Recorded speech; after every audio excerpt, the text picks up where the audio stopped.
Hello guys, welcome to my channel Aishu world. ఇది కూడా real ఇన్సిడెంటే. Subscribers నాకు పెట్టిన రియల్ ఇన్సిడెంటే. లేట్ చేయకుండా వీడియోలోకి వెళ్ళిపోదాం.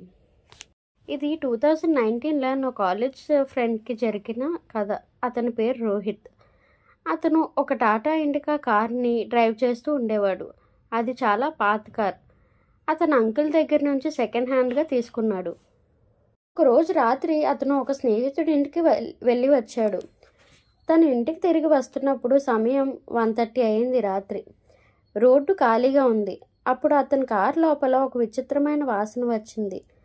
అది ఒక తీపి కానీ పాడైన పువ్వుల వాసనలా ఉంది. అతను కిటికీలు తెరిచాడు, కానీ వాసన పోలేదు. వాసనతో పాటు అతనికి చలిగా అనిపించడం మొదలైంది. ఏసీ ఆఫ్ చేసినా కూడా.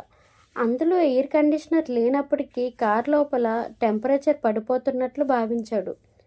అతనికి చెమట గడ్డకట్టినట్లు ఫ్రీజ్ అయిపోతున్నాడు. అప్పుడు అతని వెనక సీట్ నుండి ఒక చప్పుడు వినిపించింది, క్రిక్ అని. ఎవరో వెనక సీటుపై కదిలినట్టు శబ్దం వచ్చింది. రోహిత్ అదిరిపడ్డాడు. అతను రియల్ వ్యూ మిర్రర్లోకి చూశాడు. వెనక సీటు ఖాళీగా ఉంది, కానీ ఆ శబ్దం మళ్ళీ మళ్ళీ వినిపించింది, క్రిక్ క్రిక్ క్రిక్ అని.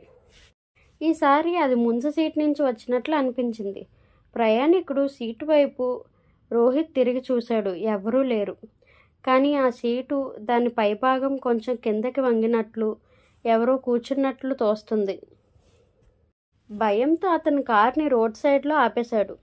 అతని హార్ట్ బీట్ వేగంగా కొట్టుకుంటుంది. అతను తిరిగి చూశాడు. సీట్ సరిగ్గానే ఉంది. వాసన కూడా అదృశ్యమైంది. చలి కూడా పోయింది. ఇంత రాత్రి బయట తిరుగుతున్నాను కదా, అందుకనే నా మైండ్ ఏదైనా ఊహించుకుందేమో అనుకున్నాడు. తిరిగి డ్రైవ్ చేయడం మొదలుపెట్టాడు. కార్ మూవ్ అయిన క్షణంలో రేడియో స్టాటిక్తో నిండిపోయింది. వాల్యూమ్ ఫుల్గా ఉండలేదు, కానీ ఒక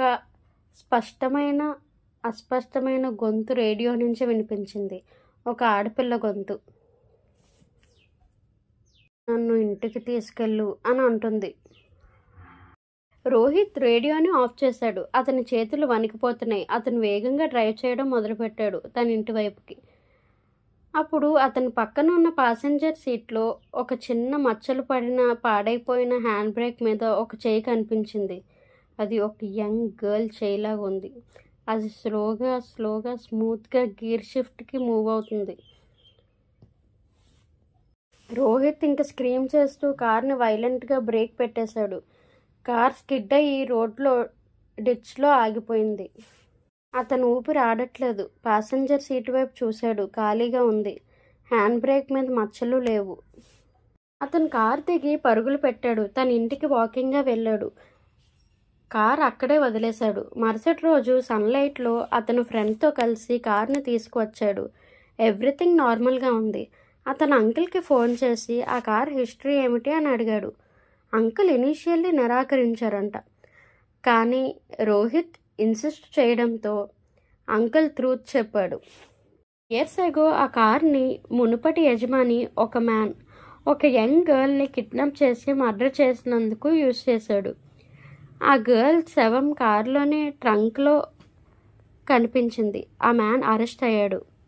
రోహిత్ ఇమీడియట్గా ఆ కార్ని సెల్ చేయించాడంట.